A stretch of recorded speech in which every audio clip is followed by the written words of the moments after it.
প্রিয় শিক্ষার্থী, আমরা আজকে একাদশ শ্রেণীর আইসিটি বিষয়ের তৃতীয় অধ্যায় নিয়ে কথা বলবো। তৃতীয় অধ্যায়ের আজকে আমার যে সার্কিটটি নিয়ে আলোচনা করব, এই সার্কিটটির নাম হচ্ছে অ্যাডার। আমরা একটি শব্দ লিখছি অ্যাডার। এক শব্দের অর্থ কি? এক শব্দের অর্থ হচ্ছে যোগ। এক শব্দের অর্থ হচ্ছে যোগ। আমরা যদি এখানে একটা সাফিক্স ব্যবহার করি ইয়া, তাহলে এটা হয়ে যায় অ্যাডার। আর অ্যাডার হচ্ছে যোগের বর্তনী। যোগের বর্তনী। কম্পিউটারের অভ্যন্তরে বাইনারি বিট যোগ করার জন্য যে সার্কিট ব্যবহার করা হয় তাকে বলা হয় অ্যাডার। আমি আবার বলছি, কম্পিউটারের অভ্যন্তরে বাইনারি বিট যোগ করার জন্য যে সার্কিট ব্যবহার করা হয় তাকে বলা হয় অ্যাডার। অ্যাডার দুই প্রকার, একটা হচ্ছে হাফ অ্যাডার, একটা হচ্ছে ফুল অ্যাডার। দেখছি অ্যাডার, হাফ অ্যাডার। হাফ অ্যাডারকে আমরা বলতে পারি বাংলায় অর্ধযোগ বর্তনী। কি বলতে পারি? অর্ধযোগ বর্তনী। আর ফুল অ্যাডারকে বলা হবে পূর্ণযোগ বর্তনী। পূর্ণযোগ বর্তনী অর্থাৎ অ্যাডার একটি বর্তনী যার কাজ হচ্ছে বাইনারি বিট যোগ করা। এবারে আমরা জানবো হাফ অ্যাডার কাকে বলে। যে অ্যাডার দুটি বাইনারি বিট যোগ করতে পারে তাকে বলা হয় হাফ অ্যাডার। আমি আবার বলছি, যে অ্যাডার দুটি বাইনারি বিট যোগ করতে পারে তাকে বলা হয় হাফ অ্যাডার। অপরদিকে যে অ্যাডার দুটি বাইনারি বিট সহ পূর্ববর্তী অ্যাডারের একটি ক্যারি নিয়ে মোট 3টি বিট যোগ করতে পারে তাকে বলা হয় ফুল অ্যাডার। যে অ্যাডার দুটি বাইনারি বিট সহ পূর্ববর্তী অ্যাডারের ক্যারি নিয়ে মোট 3টি বিট যোগ করতে পারে তাকে বলা হয় ফুল অ্যাডার। আজকে আমরা হাফ অ্যাডারের সার্কিটটি দেখব। হাফ অ্যাডার কিভাবে করতে হয় এবং half Eder circuit. Half Eder আমরা আগে বলছি হাফ অ্যাডার কাকে বলে। যে অ্যাডার দুটি বাইনারি বিট যোগ করতে পারে তাকে বলা হয় হাফ অ্যাডার। আমরা একবার দেখব হাফ অ্যাডারের সত্যক সারণ। হাফ অ্যাডার, তার আগে আমরা দেখে নিই দুটি বাইনারি বিট যোগ করলে আউটপুট কী কী পাওয়া যায়। ধরে নাও এই একটি বাইনারি বিট 1, এই একটি বাইনারি বিট 1, 1 1 যোগ করলে পাওয়া যাবে 0। এইটাকে আমরা বলি যোগফল বা বলি সাম। এবং 1 1 0 ক্যারি থাকে কত? 1 ক্যারি। তাহলে আমরা এই দুটি বাইনারি বিট যোগ করলে আমরা দুটি আউটপুট পেলাম, একটা সাম আর কি ক্যারি। সাম একটি ক্যারি। আমরা এবার হাফ অ্যাডারের সত্যক সারণী তৈরি করি। হাফ অ্যাডারের সত্যক সারণী কী হতে পারে? আমরা হাফ অ্যাডারের সত্যক সারণী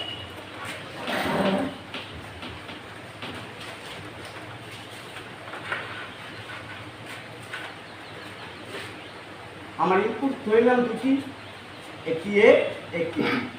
অবশ্যই দুটি বাইনারি বিট যোগ করলে আউটপুট আসবে দুটি, একটি হচ্ছে সাম আর একটি হচ্ছে ক্যারি। এস দিয়ে সাম এবং সি দিয়ে কে। এবার আমরা এই দুটি বাইনারি বিট যোগের সমীকরণ নির্ণয় করবো এবং সত্য সারণী তৈরি করবো।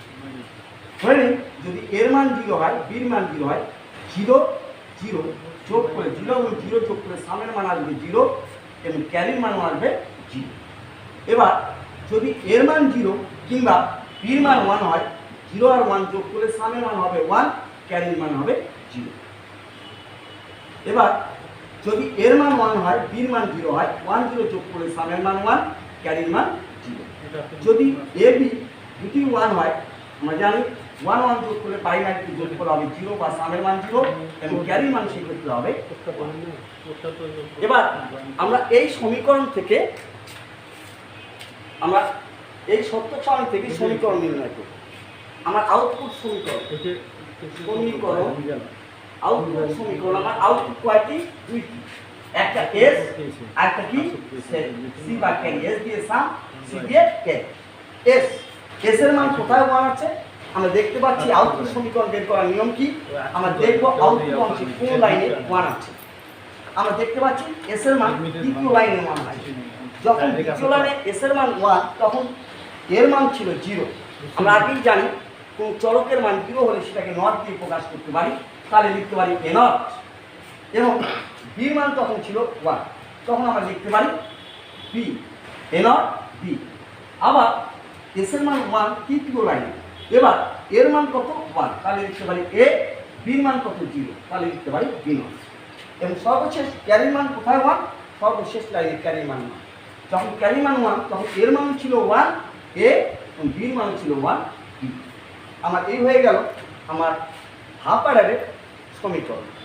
আমরা হাফ অর্ডারকে সাধারণত দুইভাবে আমরা বাস্তবায়ন করতে পারি। একটি হচ্ছে মৌলিক গেট দিয়ে, আরেকটি হচ্ছে এক্সঅর গেট দিয়ে। যদি আমরা হাফ অর্ডারকে মৌলিক গেট দিয়ে বাস্তবায়ন করতে চাই, তাহলে আমার এই সামের সমীকরণটি কোনো পরিবর্তন না করে আমরা মৌলিক গেট দিয়ে বাস্তবায়ন করতে পারব। যেমন আমরা এবার হাফ অর্ডারের সমীকরণ থেকে একটি হাফ অর্ডারের লজিক চিত্র বাস্তবায়ন করি। সম্পূর্ণ হাফ অর্ডারটি আমরা তৈরি করবো মৌলিক গেট দিয়ে। মৌলিক গেট দিয়ে হাফ অর্ডার।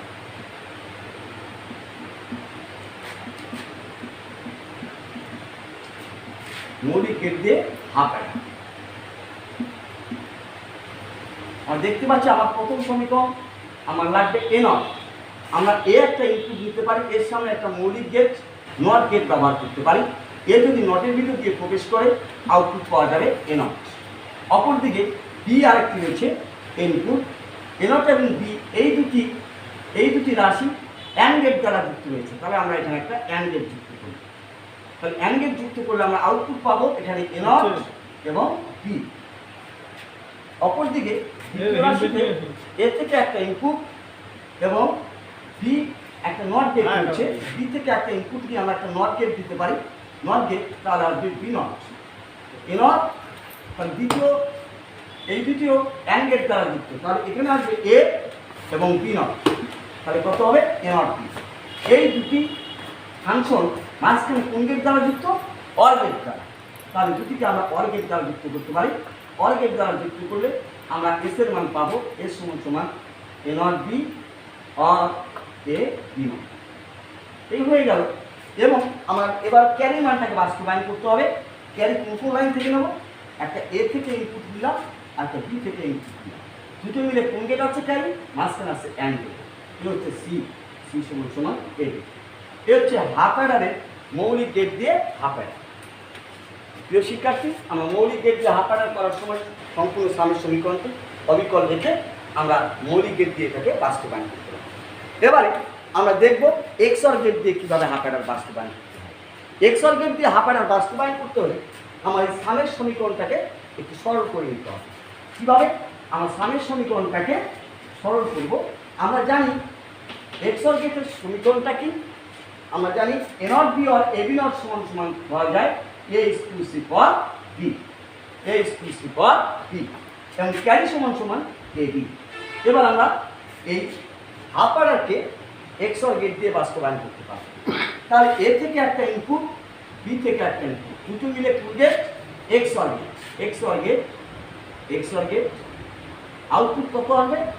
এস সমান আসবে এ এক্সক্লুসিভ অর বি, এবং ক্যারি এ থেকে একটি, বি থেকে একটি, দুটি মিলে কোন গেট?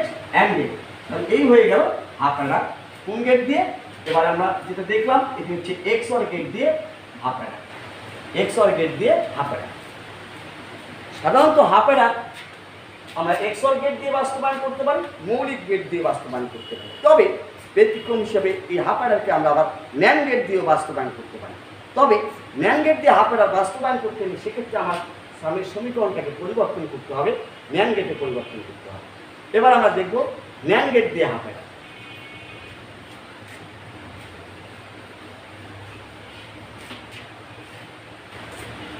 ন্যান্ড গেট দিয়ে হাফ অর্ডার।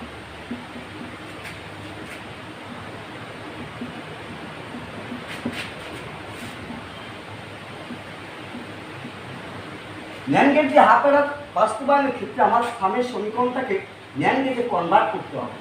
ন্যান্ড গেটে কীভাবে আমরা কনভার্ট করব? আমরা এই পুরো রাশিটাকে ন্যান্ড গেটে কনভার্ট করব। আমরা জানি মাঝখানে অর আছে, তাহলে এখানে অ্যান্ড আছে, এর সামনে আমাকে ন্যান্ড আনতে হবে। অবশ্যই রাশির মানের কোনো পরিবর্তন না করতে। তাহলে এখানে আমরা দুইটা নট দিতে পারি, ডাবল নট। আমরা জানি ডাবল নট মৌলিক উপপাদ্য রয়েছে এ ডাবল নট সমান আবার এ। সেক্ষেত্রে এই পুরো রাশি ডাবল নট দেওয়া মানে একই, রাশির মানে কোনো পরিবর্তন ঘটবে না। এবার আমরা দ্বিতীয় নটটাকে ভাঙি। তাহলে মনে করি আমরা প্রথম নটটা আপাতত নেই, দ্বিতীয় রাশি এটাকে ধরে নিই এ, এটাকে ধরে নিই বি। তাহলে আমরা ডি মর্গানের উপপাদ্যে ভাঙবো A or B all not. A or B all নটকে ভাঙলে পাওয়া যাবে কত? এ নট, ওয়ারের জায়গায় হয়ে যাবে অ্যান্ড, এবার A B not all not. তাহলে এটা A and B, A not and B not. তারপর এই নটটা ভাঙলাম না, এই নটটা পুরোপুরি থেকে গেল। এবার আমার পুরো সার্কিটটা তৈরি হয়ে গেল ন্যান্ড গেট। আমরা এবার ন্যান্ড গেট দিয়ে পুরো সার্কিটটা বানাবো। তাহলে প্রথমে আমাদের লাগবে সার্কিটটা বানাতে এ নট। আমরা ন্যান্ড গেট দিয়ে নট বানাবো। এ থেকে একটা ইনপুট নেই, এটাকে ডাবল লাইন করি, দুটো এন অ্যান্ড গেট দিয়ে গুণন করলে, অ্যান্ড মানে গুণন, দুটো এ গুণ করলে পাবো একটা এ। এবং এখানে নট, নট মানে ন্যান্ড গেট তৈরি হয়ে যাবে এবং পাওয়া যাবে কত অল্প এ নট। আর হচ্ছে বি, বি থেকে একটা ইনপুট নেই, এটাকে ডাবল লাইন করি, সরি বিটা সরাসরি লাইন উঠবে, বিটা বিটা। এই এ নট এবং বি এর দুটি মাঝখানে কোন গেট দ্বারা যুক্ত, অ্যান্ড গেট দ্বারা। তাহলে এখানে এ নট অ্যান্ড বি, এখানে নট দিয়ে অর নেই, তাহলে এটাও ন্যান্ড গেট, এটাও ন্যান্ড গেট। অপরদিকে দ্বিতীয় রাশিতে চলে যাই, আমরা এ থেকে একটা সরাসরি ইনপুট নেব, বি থেকে একটা ইনপুট নিয়ে থেকে আমরা নট ন্যান্ড গেট দিয়ে নট বানাবো। বি যদি ডাবল করে নিই, দুটি বি গুণ করলে কতটা পাওয়া যাবে, একটা বি। এখানে নট দিলে বি নট, তাহলে এখানে এ বি নট, এই দুটিকে আবার একটি অ্যান্ড গেট দ্বারা যুক্ত করি, কারণ মাঝখানে অ্যান্ড গেট রয়েছে, তাহলে কত আসবে এ বি নট। আমরা যদি অ্যান্ডের সামনে নট গেট দিই তাহলে হয়ে গেল ন্যান্ড গেট। পুরো সার্কিটটা ন্যান্ড গেট দিয়ে হয়ে যাচ্ছে। এবার এই দুটি সার্কিট মাঝখানে কোন গেট দ্বারা যুক্ত, মাঝখানে আবার অ্যান্ড গেট দ্বারা যুক্ত। দুটি অ্যান্ড গেট দিয়ে যুক্ত করলে আমরা প্রথম রাশি পাবো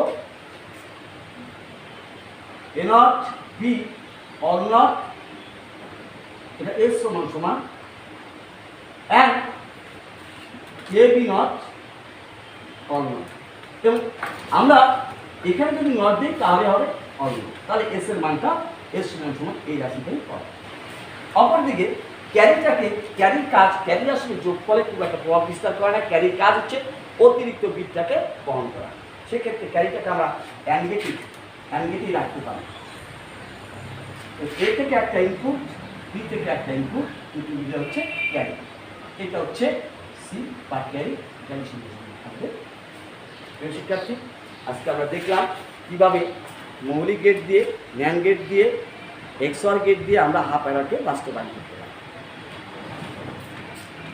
হাফ অ্যাডার এই সার্কিটটি কম্পিউটার বা মোবাইল বিভিন্ন ক্ষেত্রে আমরা এই ইন্টিগ্রেটেড সার্কিট অর্থাৎ সমন্বিত বর্তনী তৈরি করতে গেলে এই ধারণাগুলো আমরা ব্যবহার করে থাকি। তবে এটি কম্পিউটার অভ্যন্তরে যখন থাকে এটা ব্লক সার্কিট আকারে থাকে। ব্লক সার্কিট বলতে আমরা যেমন হাফ অ্যাডারকে ব্লক সার্কিট সিলিকন দিয়ে যখন এটাকে বাধাই করা হয় তখন ঠিক ব্লক সার্কিট আকারে থাকে। এটা ইনপুটও দুইটা, আউটপুটও দুইটা। অর্থাৎ ইনপুট হচ্ছে ধরে নিলাম এ বি, আউটপুট হচ্ছে S C.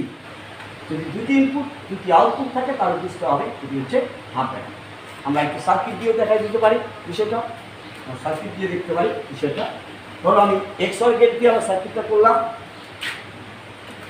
A B এক্সঅর gate দিয়ে হাফ অ্যাডার, আউটপুট হচ্ছে এস, আর এটা হচ্ছে এ বি, এটা হচ্ছে সি বা ক্যারি।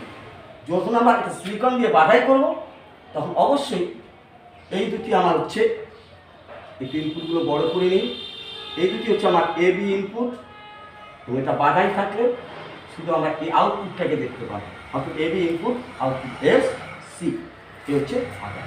ধন্যবাদ। পরবর্তীকালে ক্লাসের চেষ্টা করবো আমরা ফুলেরা নিয়ে আলোচনা করার। সে পর্যন্ত সবাই ভালো থাকো, সুস্থ থাকো। ধন্যবাদ।